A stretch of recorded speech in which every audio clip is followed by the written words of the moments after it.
des difficultés en mathématiques. Sur la puissance de communication que présentent les jeux. Bonjour Olivier Roussille. Bonjour.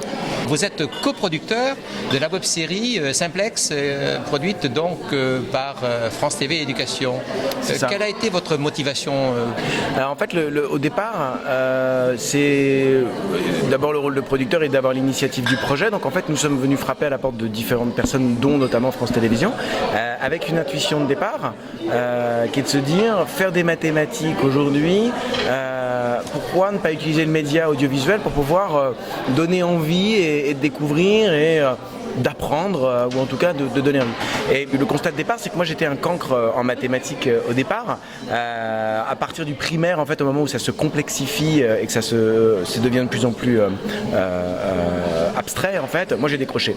Et fort de cette expérience, je me suis dit plus tard, dans mon métier, comment je pourrais faire pour guérir un peu cette blessure narcissique et en faire quelque chose de positif. Et je me suis dit, faisons quelque chose pour les collégiens, où finalement, prenons les grands théorèmes qui sont abordés au collège, et pour les rendre accessibles, mettons-les en situation pour que les mathématiques règlent des problèmes du quotidien d'ados de leur époque, en fait. Vous visez les jeunes par le jeu?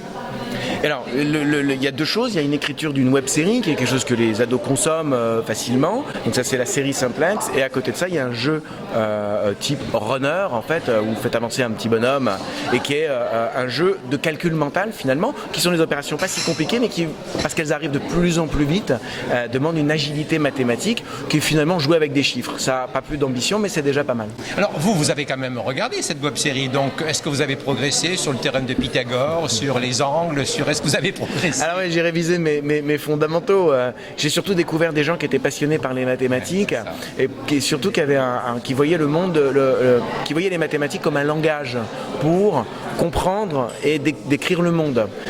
En ce sens, voilà, j'ai compris toute la profondeur des mathématiques et un sens que m'avait échappé. Voilà, nous on n'est plus terre à terre, on montre simplement que avec un peu d'astuce et avec quelques bases mathématiques, on peut régler des problèmes du quotidien. Alors le cancre de mathématiques que vous avez été vient de découvrir que Réflexe, c'est aussi un algorithme tel que l'a présenté Cédric Villani. Quelle est votre impression? Simplex, c'est effectivement un algorithme, mais c'est aussi un magasin de bricolage. Nous, ce qu'on a voulu, c'est jouer plutôt sur le mot simple, pour rendre ça, pour dédramatiser, montrer que c'est accessible et que c'est... Voilà. L'objet de cette web-série, c'est la cible, c'est les jeunes, la cible, c'est certainement les enseignants, c'est les parents.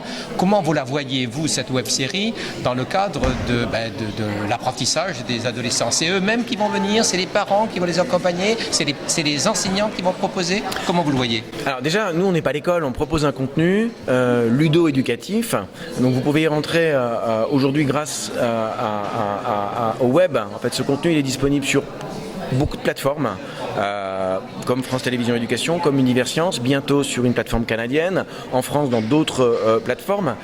Les portes d'entrée, elles sont multiples en fait. Vous pouvez avoir plusieurs démarches. Certes, l'idée c'est de venir chercher ce contenu et Internet pour ça est formidable. Vous allez avoir un problème, vous rentrez, vous avez 13-14 ans, vous vous posez une question sur Pythagore, vous n'avez pas bien compris, vous tapez Pythagore, ce contenu va aussi remonter et c'est aussi comme ça que ce contenu va venir aux gens. Par ailleurs, il sera mis en avant sur l'ensemble de ces plateformes.